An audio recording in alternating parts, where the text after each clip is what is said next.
Identity theft. None of us can prevent all identity theft. It is possible that any of us in this room can be a victim of identity theft, but there are some things you can do to prevent that. If you have a debit card, I don't recommend you have a debit card. Get rid of it. If someone gets into your debit account, that money's gone. Can anybody in this room tell me what your limit is if your credit card information gets stolen? Who said? Congratulations, that was a great answer. It's $50. If your credit card gets stolen, your information, someone uses that, the law limits your liability at $50. The problem with the debit cards is once they get that account information and wipe you out, you have no idea until someone notifies you that that money's been taken out of your account. So I don't recommend those for that reason. The second reason I don't is you use debit cards a lot of times at ATMs, and ATMs are really a recipe for disaster. They could be a skimming device on the outside of the ATM. A lot of people are going to ATMs at night where it's less safe for them to be withdrawing money. I would recommend you use the traditional, go to the bank once a week, withdraw the money that you need, and that's a much safer option for you when you're trying to do your banking and you're trying to get money out of your accounts. My wife and I have been the victim of identity theft a couple of times. Most recently, like a week ago, I got a call from the credit union that my debit card was hacked in the Home Depot thing. And so they said they were going to send me a new card. Luckily, at least so far, nobody's charged on it.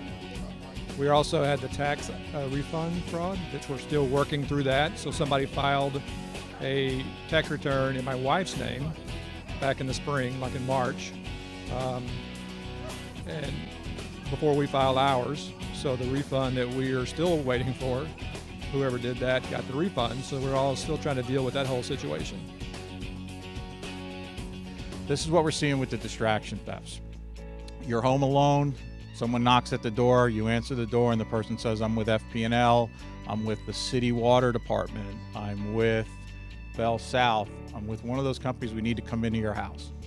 None of those companies, is there anybody here from the water department works for utilities? Does utilities ever just come to your house, knock on the door and say, we need to check your tap water or walk around in your house? Never, right? And I'm sure you get the calls and then refer them to us when it does happen. So you get that call, the person wants to get in your house so they can look around, and then they usually have someone who follows them.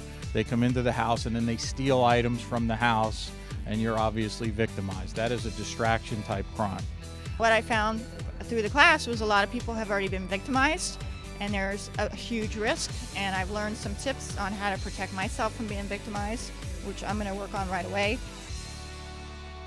Your tax preparer, so you pay to have your taxes done, they will do a good job, let's hope, and follow the rules, and they have the ability, they e-file it for you.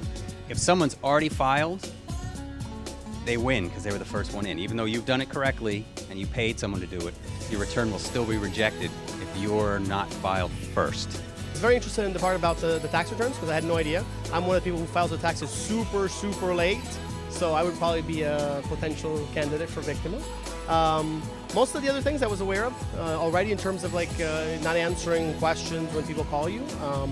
I was very happy to hear about the skimmers, and I will be yanking on every gas station owners, but I will be yanking all the ATMs and gas stations.